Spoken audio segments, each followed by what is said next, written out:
ಸುಮಾರು 8 ಗಂಟೆಗೆ ನಮ್ಮನ್ನು ಖಾನಾಪುರ ಪೊಲೀಸ್ ಠಾಣೆಗೆ ಕರ್ಕೊಂಡು ಬಂದಿದ್ದಾರೆ. ನನ್ನ ಮೇಲೆ ಯಾವ ಮೊಕದ್ದಮೆ ದಾಖಲಾಗಿದೆ ಅಂತ ನನಗೆ ಹೇಳಿಲ್ಲ. ನಾನು ಕೊಟ್ಟ ದೂರನ್ನು ಗಂಟೆಗಟ್ಟಲೆಯಿಂದ ಸ್ವೀಕಾರ ಮಾಡ್ದಲೇನೆ ನಾನು 0 FIR ಹಾಕಿ ಅಂತ ಹೇಳ್ತಾ ಇದ್ದೀನಿ. ನಾನು ಕೊಟ್ಟ ದೂರನ್ನು ದಾಖಲಿಸ್ತಾ ಇಲ್ಲ. ಈಗ ಇಲ್ಲಿಂದ ಇನ್ನೆಲ್ಲಿಗೋ ಕರ್ಕೊಂಡು ಹೋಗುವಂಥ ಸಂಚು ನಡೆಸ್ತಾ ಇದ್ದಾರೆ. ಎಲ್ಲಿಗೆ ಕರ್ಕೊಂಡು ಹೋಗ್ತಾ ಇದ್ದಾರೆ ಅಂತ ಗೊತ್ತಿಲ್ಲ. ನನ್ನ ಜೀವಕ್ಕೆ ಅಪಾಯ ಇದೆ. ನನ್ನ ಜೀವಕ್ಕೆ ಏನಾದರೂ ಅಪಾಯ ಆದರೆ ಅದಕ್ಕೆ ಕಾರಣ ಇಲ್ಲಿರುವ ಕಾಂಗ್ರೆಸ್ ಸರ್ಕಾರ. ಅವ್ರ ಜವಾಬ್ದಾರಿ ಹೊತ್ಕೋಬೇಕಾಗತ್ತೆ. ನನ್ನ ವಿರುದ್ಧ ಸುಳ್ಳು ಸುದ್ದಿ ಹಬ್ಬಿಸಿ ಸುಳ್ಳು ಕಂಪ್ಲೇಂಟ್ ಕೊಟ್ಟು ನನ್ನನ್ನು ಕೊಲೆ ಮಾಡ್ತಕ್ಕಂಥ ಸಂಚು ನಡೆಸಿದ್ದಾರೆ. ಇದಕ್ಕೆ ಸಂಬಂಧಪಟ್ಟಂತೆ ನಾನು ಸಭಾಪತಿಗಳಿಗೂ ಈಗಾಗಲೇ ದೂರು ಕೊಟ್ಟಿದ್ದೀನಿ. ಹತ್ತತ್ರ 3:45 ಗಂಟೆ ಆಯಿತು. ನಾನು ಪೊಲೀಸ್ ಠಾಣೆಗೆ ಬಂದು ಏನು ದೂರಿದೆ ಅಂತಲೂ ಹೇಳಿಲ್ಲ, ನಮಗೆ ಏನು ಬೇಕು ಅಂತಲೂ ಕೇಳಿಲ್ಲ.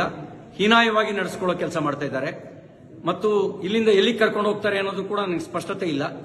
ನನ್ನ ಜೀವಕ್ಕೆ ಏನಾದ್ರು ತೊಂದರೆ ಆದರೆ ಅದಕ್ಕೆ ಪೊಲೀಸರು ಮತ್ತು ಇಲ್ಲಿಯ ಸರ್ಕಾರ, ವಿಶೇಷವಾಗಿ ಲಕ್ಷ್ಮೀ ಹೆಬ್ಬಾಳ್ಕರ್, DK ಶಿವಕುಮಾರ್ ಅವ್ರ ತಂಡವೇ ಇದಕ್ಕೆ ಕಾರಣ ಆಗುತ್ತೆ ಅನ್ನೋದನ್ನ ಈ ಮೂಲಕ ನಾನು ತಿಳಿಸೋದಕ್ಕೆ ಬಯಸ್ತಾ ಇದ್ದೀನಿ. ಎಲ್ಲವೂ ನಿಗೂಢವಾಗಿದೆ. ಯಾವುದೋ ಕ್ರಿಮಿನಲ್ಗಳನ್ನು ನಡೆಸ್ಕೊಳ್ಳೋ ರೀತಿಯಲ್ಲಿ ನಡೆಸ್ಕೊಳ್ತಾ ಇದ್ದಾರೆ. ಅವರು ನಡೆಸ್ಕೊಳ್ತಿರೋ ರೀತಿ ಅನುಮಾನ ಹುಟ್ಟಿಸ್ತಾ ಇದೆ. ಪ್ರತಿಯೊಂದು ನಡೆಯೂ ಕೂಡ ಅನುಮಾನಾಸ್ಪದವಾಗಿದೆ ಅವರು ನಡ್ಕೊಳ್ತಿರ್ತಕ್ಕಂಥ ರೀತಿ. ನಾನೊಬ್ಬ ಜನಪ್ರತಿನಿಧಿಯಾಗಿ ಮಂತ್ರಿಯಾಗಿ ಕೆಲಸ ಮಾಡಿದವನು. ನಾನು ಕೊಟ್ಟ ದೂರಿಗೆ 0 FIR ರಿಜಿಸ್ಟರ್ ಮಾಡಿ ಅಂತ ಹೇಳಿದ್ರೆ ಮೀನಾಮೇಷ ಎಣಿಸ್ತಾ ಇದ್ದಾರೆ. ಇದೆಲ್ಲವೂ ಅವರು ತುರ್ತು ಪರಿಸ್ಥಿತಿಯ ಕಾಲಘಟ್ಟದಲ್ಲಿ ನಡ್ಕೊಳ್ಳೋ ರೀತಿಯಲ್ಲಿ ನಡ್ಕೊಳ್ತಾ ಇದ್ದಾರೆ. ಜೈ ಹಿಂದ್.